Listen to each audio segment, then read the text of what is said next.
One of the best episode. अब देखो नफरत भी होने लगती है और कहीं ना कहीं आदित्य से बहुत गुस्सा भी होता है अनिरुद्ध। वो झनक के करीब जा रहा है और उसे गलत तरीके से छू रहा है। यहाँ तक कि शूटिंग के बीच में भी जो चीजें होती है वो सब भी इसे पता चल जाती है। हालांकि अब आदित्य को भी ये सभी लोग घर के मिल के बता देते हैं कि झनक मेड है, तो वो उसके साथ में और ही ज्यादा बदतमीजी करने लगता है। तो तमाशा नेक्स्ट लेवल होती है। खैर बात करें एपिसोड की स्टार्टिंग की, तो एपिसोड की स्टार्टिंग किचन से होती है। जब झनक आकर देखती है तो सारे सामान तो छीटे हुए हैं और वहाँ पे उसे बहुत बुरा भी लगता है कि आखिर ये कैसे हो गया। लेकिन बिपाशा साहब बोल देती है कि ये तुमने किया है, क्योंकि घर में तो कोई है नहीं मेरे और तुम्हारे अलावा, और मैं तो ऐसा करूंगी नहीं, मतलब कि तुमने काम सही से नहीं किया, जल्दी से सब कुछ साफ करो। बट वो तो साफ करने में लग जाती है। लेकिन वही अनिरुद्ध बहुत परेशान हो रहा होता है कि आगे क्या होगा। लेकिन जस्ट कुछ टाइम बाद ही सभी लोग आ जाते हैं घर पे और झनक भी तैयार होकर के जाने लगती है। बाहर में गाड़ियां भी आ जाती है। जब पूछा जाता है कि झनक कहाँ जा रही है तो बता देता है अनिरुद्ध कि मैंने तो बताया था कि झनक शूटिंग पे जाने वाली है, और ये शूटिंग कोई 1-2 दिन नहीं बल्कि 3 दिनों का है। अगर हो सकता है कि 2 दिनों में कंप्लीट हो गई तो ये तीसरे दिन वापस चली आएगी। लेकिन अब इस चीज को लेकर के ना घर के लोग बात की बखेरा बनाना स्टार्ट करते हैं, बल्कि वो तो नेक्स्ट लेवल तमाशा क्रिएट करते हैं। सुब भी झनक के खिलाफ बोलने लगता है। लेकिन अनिरुद्ध आज पहली बार है कि जब वो टोंट मारता है अपने घर वालों को, वो तो साफ बोल देता है कि झनक तुमने कुछ खाया तो ठीक है, नहीं तो पेट तो ऐसे ही भर जा रहा है घर वालों की बातें सुन करके। बहुत गुस्सा भी होता है। हालांकि हप्पू की मम पूरी तरीके से सपोर्ट करते हैं झनक को यहाँ पे, तो वो उसकी बहुत ख्याल करती है ताकि कोई सामान छूट ना जाए और झनक को कोई तकलीफ ना हो। लेकिन लेकिन लेकिन ये प्लॉट थोड़ा खुद को लंबा खींचता है, बट इसमें कुछ एक्स्ट्रा चीजें नहीं है। अब जस्ट इसके बाद जैसे ही बाहर को आते हैं, हालांकि रोमी मिमी ने भी देख रखा होता है कि आदित्य कपूर आ चुका है, तो फैसला कर लेते हैं बिपाशा के साथ मिल करके झनक की सारी सच्चाई बता देंगे, और बस वो ऐसा करते भी हैं। अब सभी लोग बाहर आते हैं तो यहाँ पे तो रोमी मिमी की जो प्लानिंग होती है उसमें वो अपना काम करने लगते हैं। आदित्य से जैसे झनक की मुलाकात होती है तो अब झनक तो बहुत खुश होते हैं कि फाइनली इसका सपना पूरा होगा। लेकिन वहीं जब अनिरुद्ध ये नोटिस करता है कि झनक कुछ ज्यादा है उससे डर रही है तो उसे बहुत गुस्सा भी आता है। गाड़ी में बैठने की बात आती है तो झनक बोलती है कि जब तक वो नहीं बैठते तब तक ये शायद नहीं बैठेगी। लेकिन हाँ, अनिरुद्ध अब यहाँ से ना थोड़ा सा उसको जेलस फील होने लगता है कि बार बार झनक इसके साथ में ऐसी, मतलब तुम समझ सकते हो ना।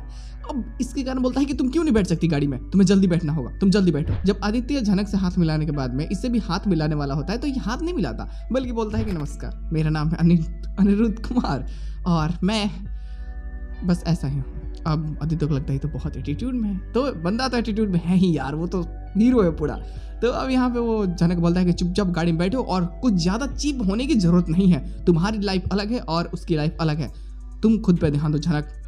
खैर जब रिमी मिमी बाहर आते हैं बिपाशा और ये तो फोटो खिंचवाते हैं साथ में, और साथ में फोटो खिंचवाते वक्त ये बता देते हैं कि झनक हमारी घर की मेड है। तो अब उसको लगता है कि मेड है तब मैं अगर कुछ गलत भी कर लूं तो ये तो मेरे खिलाफ में कुछ बोलेगी नहीं, और कौन ही होगा इसके साथ देने वाला, किसके पास में इतने पैसे हैं जो साथ देगा। बस साला यहीं से इसकी हरामीपना जो है ना वो स्टार्ट हो जाती है, जो अपना विलेनगिरी है ये स्टार्ट कर देता है। अब इसके साथ में तो एपिसोड की एंडिंग कर दी जाती है। लेकिन यहाँ से जो झगड़ा था थोड़ा माहौल बनता है ना, अनिरुद्ध इसको बिल्कुल भी पसंद नहीं करता, ना ही हाथ मिलाता है और अब सीधे मुंह तो बात भी नहीं करता। और अब जब लास्ट में जो पोस्ट के सीन एक्स्ट्रा वाला होता है वो देखने के बाद में तो और ज्यादा ही मजेदार हो जाती है। अब देखो जब शूटिंग होती है एक गाने की शूटिंग करने लगते हैं, लेकिन वो आदित्य की जगह पर अनिरुद्ध को ही इमेजिन कर रही होती है। हालांकि जैसे शूटिंग खत्म होती है तो अब इसके गलत इरादे अपने काम करने लगते हैं। ये बोलता है उससे कि देखो तुम मेरे कमरे में आना, मुझे तुम्हें कुछ बताना है। अब झनक तो समझ जाती है कि कुछ गलत करने के फिराक में है, तो अनिरुद्ध से मदद मांगना चाहती है। लेकिन अनिरुद्ध वहां होता है बट सामने नहीं होता, बाद में वापस आता है और मारपीट तो होगी यार बहुत भयंकर, आज हो या फिर कल हो, लेकिन तमाशा नेक्स्ट लेवल होगा। और ये सारी चीजें अब अखबार में भी छप जाती है आदित्य कपूर के साथ में झनक के। तो घर वाले तो इसकी खुशी मना रहे होता है ना कि आदित्य कपूर इतनी अच्छा लड़का नहीं है, बल्कि जिन जिन लड़कियों के साथ में उसने काम किया है एक बहुत बड़ा तमाशा उसने खड़ा किया है। तो झनक के साथ में भी तमाशा खड़ा होगा, क्या पता घर आए तो अपने रिश्ते नाते सब कुछ खो दे, जो इज्जत है जो सब खो दे। तो इनके मन में ना चल रहा होता है बहुत ही गलत चीज, तो ये खुशियां मना रहे होते हैं इसके। हालांकि इसके साथ में एपिसोड की एंडिंग कर जाती है। अब देखो एक्स्ट्रा प्लॉट तो नहीं है फिलहाल, बट देखिए जल्द ही मिलेंगे यार, तमाशा नेक्स्ट लेवल होने वाला है। मारपीट जो होगी ना, जो बवाल होगा नेक्स्ट लेवल, वो काफी मजेदार होने वाली है। पूरी तरीके से एपिसोड को जस्टिफाई कर देंगी, और फिर जहां घर में शादी की तैयारी हो रही होगी वहां अनिरुद्ध उसके साथ में होगा, और जिस ट्रॉमा से वो गुजरेगी ना उस ट्रॉमा में अनिरुद्ध को उसको मदद करना ही होगा। और हो सकता है कि अनिरुद्ध अपनी खुशियों को त्याग दे उसके चक्कर में। चीजें बहुत ही बेहतरीन है, मजेदार भी होगा, बवाल होगा यार। तो देखते हैं आने वाले एपिसोड में और क्या चीजें हो सकती है।